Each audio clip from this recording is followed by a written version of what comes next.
Tapos ituturo natin mamaya, ipaparing natin yan isa-isa. Kung tama ba yung diagram na sinulat natin. Okay? Ano ba yun? Ito.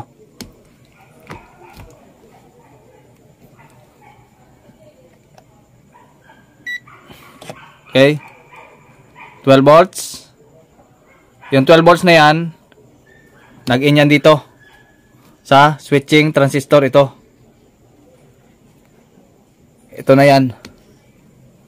Bago yan pumasok dito sa ating LVDS cord, dito sa kulay pula na yan, yan o, 12 volts o. Yan, bago yan pumasok dito, sa kulay pula na wire, ay dumaan mo na yan ng switching transistor.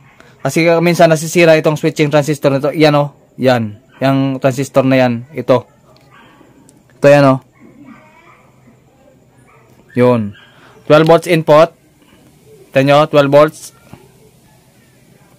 12 volts input yan. Ang output yan dito sa itaas.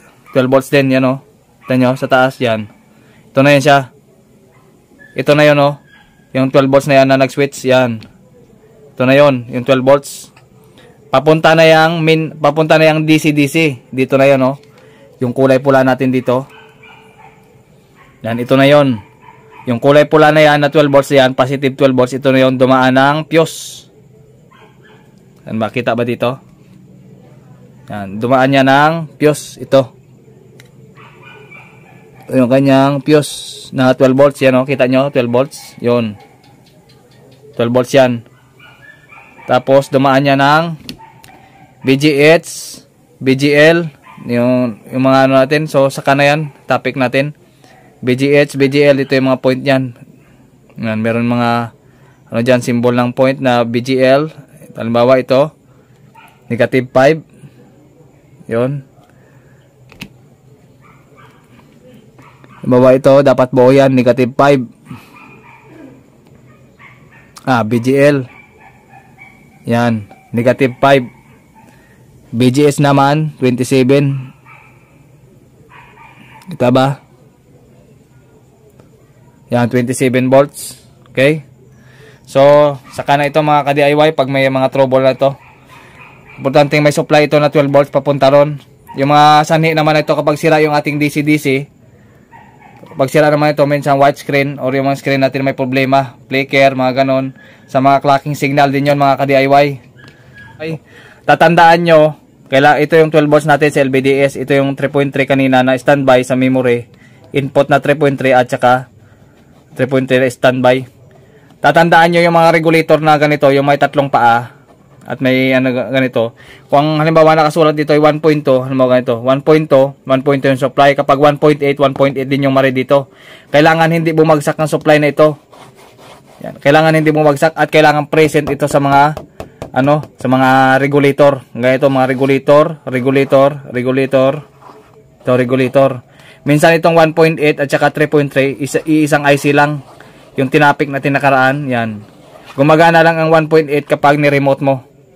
Nagkakaroon ng 1.8 yung IC kapag may remote. Yan. Ito kasi na automatic on na itong board na ito. So, yun lang mga ka-DIY. No? So, sana may kahit kunti ay may napulot kayo. Itong 1.2 na ito, na tinanggalan ko ng IC doon kanina, dapat yan 1.2 doon sa coil. Itong 1.2 na ito, itong 3.3, itong 3.3 din, lahat yan ay supply dito sa ating system core IC. Ito yan. Ito. Kapag buo yung supply na yan mga ka-DIY, itong buong supply, may 12 volts dito sa LVDS, kompleto yung supply, walang bagsak sa mga regulator. Ibig sabihin, ito yung problema niyan. Tingnan nyo kung umiinit o hindi yung kanyang IC, system core IC. Tingnan nyo yung mga paa minsan kasi umido or kailangan initin muna. Minsan kasi hindi mag-power on yung isang TV kapag sira din ito ang IC niya at kompleto yung supply. Okay? Tatandaan nyo mga ka-DIY, yung coil ang coil palagi may coil yan. Hanapin nyo yan yung 1.2 at saka coil nito. Okay? So kung paano ko siya nasundan, ganito lang mga ka-DIY, no? Bago sa pagtatapos, ganito lang yung technique dyan. Okay? Okay, bunutin muna natin. Once na binunot natin ito mga ka-DIY, kailangan i-discharge natin yung filter capacitor. Or kapag meron kayong heat gun, soldering iron, itusok nyo lang dito sa dalawang paa. Ngayon isi-short ko lang naman. Yan, so isinod ko muna ng bakal yung dalawang paa ng filter capacitor para hindi madali tayo, no? Para mawaka-waka natin. Okay? So wala na yan. Wala na yung tira. Okay? Set natin sa buzzer yung ating tester. Ganito lang yan para mahulaan na natin. Kapag analog yung gamit nyo, ilalagay nyo sa times 10 or sa times 1. Tapos isi-zero nyo siya. Ganito. Naka-zero lang palagi pag trace nyo. Yan o. Yan. Isi-zero nyo palagi kapag kayo magagamit ng analog. Okay? Kailangan naka-zero.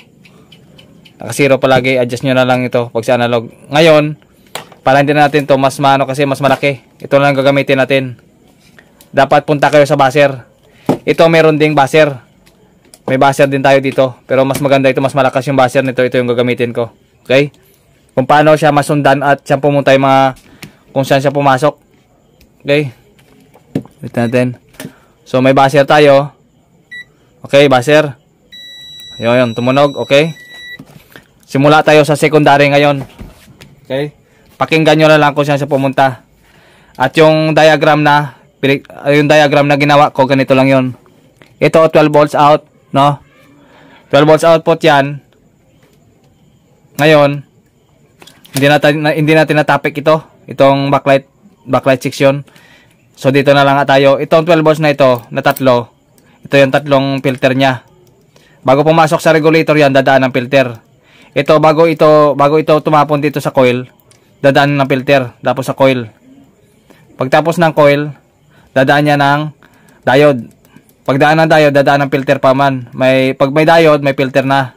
May filter kagad yan. Tapos mag-out yan ng positive. Okay? Ganito lang yon. Yan, ang positive na 12 volts. Lagyan natin dito. Yon, dito siya pumunta, nagre-ring siya. Narinig nyo, nagre-ring. Yan, nagre-ring siya. Output niyan dito. Okay, dadaanin yan ng diode. Yan, nagre-ring. Ngayon, hindi na siya nag-ring kasi may forward at reverse bias itong diode. Dito ka na magsimula niyan. Pag tinusok mo yan doon sa ilalim ng filter capacitor dito sa positive, tutunog yan. At dito na yan ang huling bagsak niya ng positive. 12 volts na yon. Okay? Dito naman, papunta naman papuntang backlight. Ito naman, papunta naman ito sa ating mainboard. Papunta rin doon, papunta yan dito.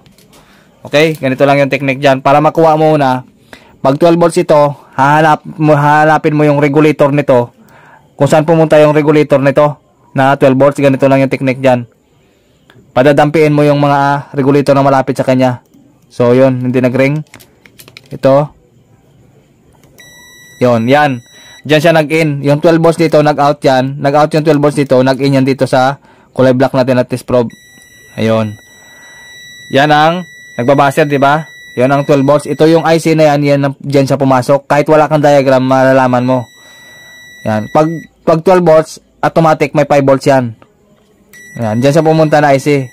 Ngayon, doon sa diagram dito sa pang tatlo nga paa. Yan. Ito na yung 5 volts niyan.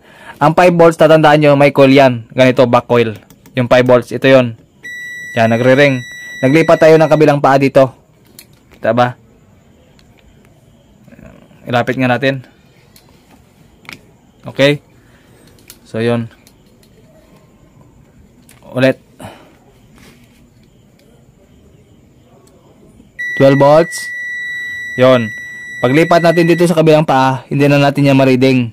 Pwedeng mag-ring. Okay? Dito na yung 5 volts niyan sa kabilang paa din. Doon sa diagram yan. Kita nyo tumunog. Diyan pumasok yung 5 volts. Yan, palatandaan ng 5 volts, merong coil. Tapos pumasok yan dito sa filter, yan, tumunog, 'di ba? Sa positive ng filter capacitor. Dumaan yan dito sa switching transistor, yan oh, tumutunog. Pag tumutunog yan, isang koneksyon na sila o yan lang koneksyon na dinadaanan ng 5 volts. Ngayon, puntahan natin dito sa out. Yan, hindi siya tutunog dahil ore siya ng switching. Kailangan niya pa mag-switch. Okay? So dito na yan ang kanyang out. Yan. Dito na tayo ngayon sa switching transistor. Pumasok yan sa ito na yung 5 volts na kanina. Pumasok na yan dito sa IC. Yon. Ito yung dalawang input kanina. Hanapin nyo na lang dun sa diagram. Yon. Ito sa kabila at sa kabila. Yan. Yan ang 5 volts kanina natin. Tingnan nyo na sa diagram yon. Dito rin siya pumasok yung 5 volts. Yon. Yan ang sundan nyo kapag gahanap kayo ng diagram kung saan siya tumapon. Okay, ng in. Ito naman yung papunta sa 1.2 natin. Ito 1.2 kanina yung tinanggalan ko ng IC dito. Yan, ito yung 5 volts niya. Dito ka na tumusok sa kanyang coil. Ito na yung 5 in, yung ano yan, in ng 5 volts yan. Yung out yan na 1.2 dito, ito na yon. Ito yung output niya, no. Yan, tinanggal ko lang. Yan, ito yung output niya. In dito 5, out dito, out na din dito sa coil. Yan, kaya magkarugtong ito. Yan. Sayang lang wala dito yung IC niyan. Halos kaparehas ng ganito.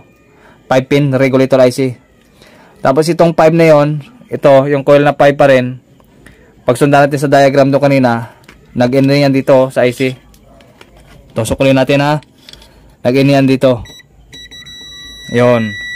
Once na nag-in yan dito sa regulator, ang output niya na 3.3 ito, kanina doon. Tapos simula dito sa output na ito, papunta na yan dito sa ating IC. Ito yung input naman yan. Pag out niya dito, dito naman nag-in yan. Yan o. Kahit wala kang diagram kasi mga ka-DIY, malalaman mo lang. Malalaman mo kung saan siya nag-in. Tsagain nyo na lang. Yan. Tapos yung switching ng ito, LVDS na 12 volts, ito yan. From 12 volts, dumaan niya ng switching transistor. Ito na yun, no? Yan, dito tayo dito tayo nagpatong sa 12 volts out. Ito na yan, no? Yung paa na yan, no? Yan, yung paa na yan, konektado. Pagdating naman dito sa itaas, hindi siya tutunog dahil nga already siya ng switching. Ayan, kapag meron lang siyang supply, saka lang siya mag-switch. Ayan. Ayan. Di ba kanina meron itong 12 volts? Ayan, nagre-ring. Ngayon, dito ka naman simula. Ayan, dito ka naman sa itaas simula. Ngayon, ito yung switching transistor na nagpapaswitch na 12 volts dito. Yun. Kita nyo, dito sa kulay pula tayo tumusok. Yun. Pero pag dito ka nag-supply, wala. Hindi siya tutunog. Pero pag dito, yan, ito na yung switching transistor na nag-switch dito or konektado ito. Yan. Kapag nasira ito, ibig sabihin, maghahanap ka rin ng uri ng switching transistor na kahawig rin or kalaki rin nito. Ganon yan dito sa kabila. Ito. Yan. 5 volts. Itong switching transistor din. Okay? So, ganon lang mga ka-DIY. Maghanap kung paano siya hanapin o trace yung mga voltahe. So, sana ay may kahit konti ay may naambag tayo sa inyo mga ka-DIY. So, kung gusto nyo ganitong content, pag-subscribe na lang at pindutin ang notification bell para updated din kayo sa mga uploaded natin na video. Maraming salamat at andito na lang. Bye-bye. GM Tutorial. Bye-bye.